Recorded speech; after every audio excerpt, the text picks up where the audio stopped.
This is a deck review for the Madison Hustlers, created in conjunction by Ellusionist and Daniel Madison. The deck comes in purple and a limited edition orange of 5,000 printed. Here's what the boxes look like.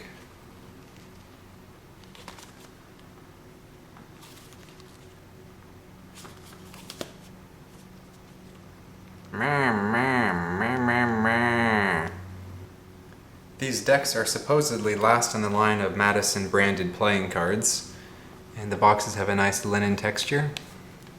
The cards themselves have a very nice bright and bold back design, as you can see here. Let me give you a close-up for your viewing pleasure. There you are.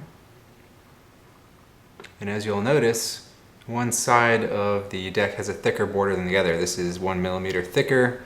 This side is 1 millimeter thinner, and that will come into play later. The faces look pretty much like most of Daniel Madison's other playing cards. In comparison, here are the orange ones.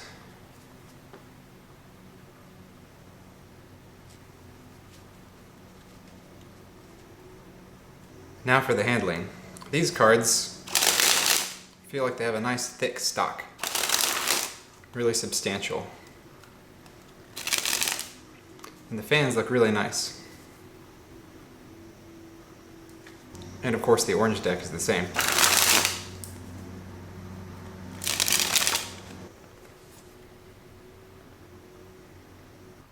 Now for the extra cards. Finally, an Ellusionist deck without a boring waste of space ad card. Here we have a poker hands card, which is actually useful, as well as a double backer card and 2 jokers. They look pretty cool. Some kind of feather with ink.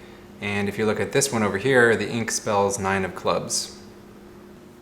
The faces of the Madison decks are mostly the same, however there are some small differences. Here are the Hustlers and the Rounders. If you take a look, the Queen of Diamonds has a different colored flower, as well as, I don't know if you can see it, but in this one she's got brown hair with lines, and this one is just completely black. On the Queen of Hearts, you can see on the Rounders versus the Hustlers, she has new artwork for her face.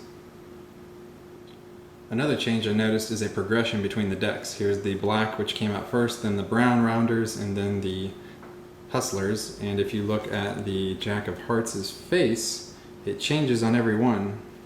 So there he is, now he's got like the beginnings of a beard and a mustache, and now he's got like a full beard and full mustache. So I'm not sure exactly who this guy is, but maybe he's getting older.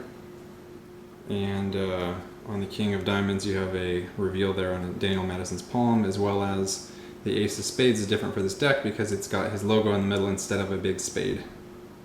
Daniel Madison mentioned it was the best of both worlds for magician and gambling.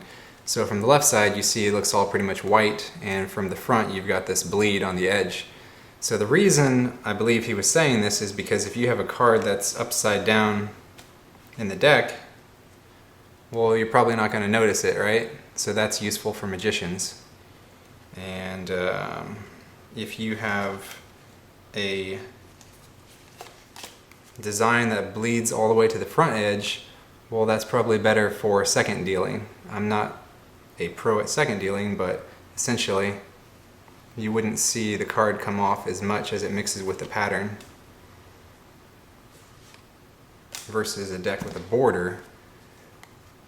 You would really see the card as it comes across like that. 2 other things to be aware of with this thin border, thick border design pattern. One is if I have the thin border on this side and I do a thumb fan, you'll get more of the back design. Now I've got it flipped the other way so the thick border's over here, and if I do a thumb fan again, I'll probably get more of the white coming out. The second thing is, well, it's a one-way deck. You have thin borders on this side, so if I have someone select a card, say the Queen of Hearts, and I have it replaced in the deck somewhere, I'll be able to find it because I just keep looking until I see one that kind of stands out. There, I think that's it. You can see that border right there is a little thicker, so that right there should be the Queen of Hearts.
A word of warning, I would avoid getting your cards all mixed up the wrong way because it's kind of a pain to go through every single one and find the thick and thin borders and put them the right way.